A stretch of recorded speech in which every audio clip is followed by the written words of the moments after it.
In 1925, a man invited a group of the biggest scrap metal dealers in France to a secret meeting in one of the grandest hotels in Paris and sold them the Eiffel Tower. The tower was not for sale. It was not his, and the man who bought it was too ashamed to tell a single soul, which meant one thing: it could be sold again. This is the story of Victor Lustig. Start with the tower, because the tower really was in trouble. It went up in 1889 as the showpiece of a World's Fair, and Paris partly hated it on sight. Artists signed a protest calling it a useless, monstrous, gigantic black smokestack. It was never meant to be permanent. The plan was to tear it down in 1909. Radio saved it. 300 meters of iron makes a very good place to hang an antenna. But by 1925, the tower was 36 years old and expensive to keep. A single repaint swallows 60 tons of paint. That year, a Paris newspaper ran a piece about the cost and trouble of maintaining it, and wondered whether the city might be better off without it. One man read that article more carefully than anyone else in France. Victor Lustig, born in Bohemia in 1890, polished at boarding school in Dresden, fluent in 5 languages, and traveling under a title he had awarded himself, Count. Where Paris saw a news item, Lustig saw inventory.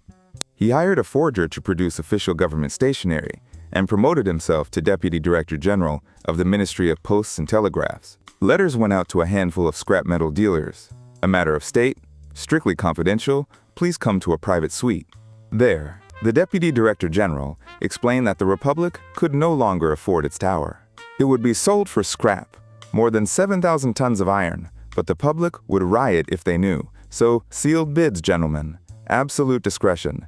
Then he followed the first of the commandments con men still attribute to him: be a patient listener. He was not listening for the highest bid. He was listening for the right buyer. He found him in André Poisson, a businessman from outside the capital who wanted more than money, a seat among the inner circle of Parisian business. The winning bid was arranged to be his. Then came the masterstroke. Lustig took Poisson aside and confessed that a public servant's salary was not, frankly, equal to the life a man in his position was expected to lead. He was asking for a bribe, and that is what closed the sale. Because a corrupt official is a real official. No fraud would think to invent one. Poisson paid the bribe. Then he paid for the Eiffel Tower. Around 70,000 francs, all in. By the time anyone thought to check, Lustig was over the border into Austria. In Austria, he did something better than hiding. Every morning he read the Paris papers, looking for the scandal. It never appeared. Poisson had discovered that nobody at the ministry had ever heard of a tower sale, and then told no one, because a man buying his way into elite Paris could not afford to be the man who bought the Eiffel Tower. And a con that nobody reports is a con that never officially happened. So Lustig went back and ran it again. Same ministry, same pitch, a fresh room of scrap dealers. This time, one of them went to the police. Lustig slipped out of France a step ahead of the warrant, and sailed for the country whose money he loved best of all: America. He traveled with a prop, the Rumanian money box, a small mahogany chest with 2 brass slots and some very serious-looking levers, which, he explained, always reluctantly, could duplicate any banknote placed inside it. It only needed 6 hours per copy. The copy was, of course, a genuine bill he had loaded in advance, and it passed every inspection at every bank, because it was real money. He sold that box again and again for extraordinary sums. A Texas sheriff paid thousands of dollars for one, worked out about 6 hours too late what he had actually bought, and hunted Lustig all the way to Chicago, where Lustig apologized for the misunderstanding, calmed him down, and refunded him in full, in counterfeit bills. In Chicago, he also played the most dangerous audience in America. He asked Al Capone to put $50,000 into a scheme, locked the money in a safe deposit box, and did nothing for 2 months. Then he returned every dollar and confessed the deal had fallen through. Capone, looking at possibly the only honest man in Chicago, handed him $5,000 for his trouble, which was the $5,000 Lustig had come for.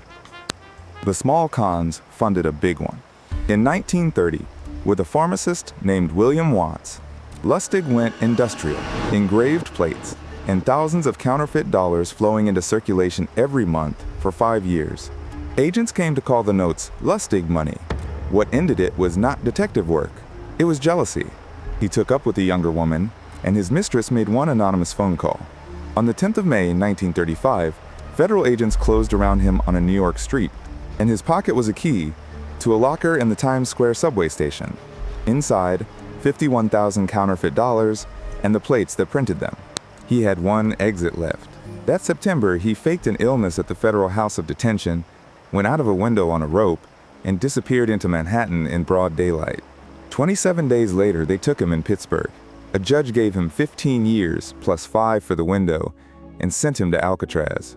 Pneumonia found him there in March 1947. He died 2 days later in the prison medical center at Springfield, Missouri. The death certificate had a line for occupation. Someone typed, "Apprentice salesman."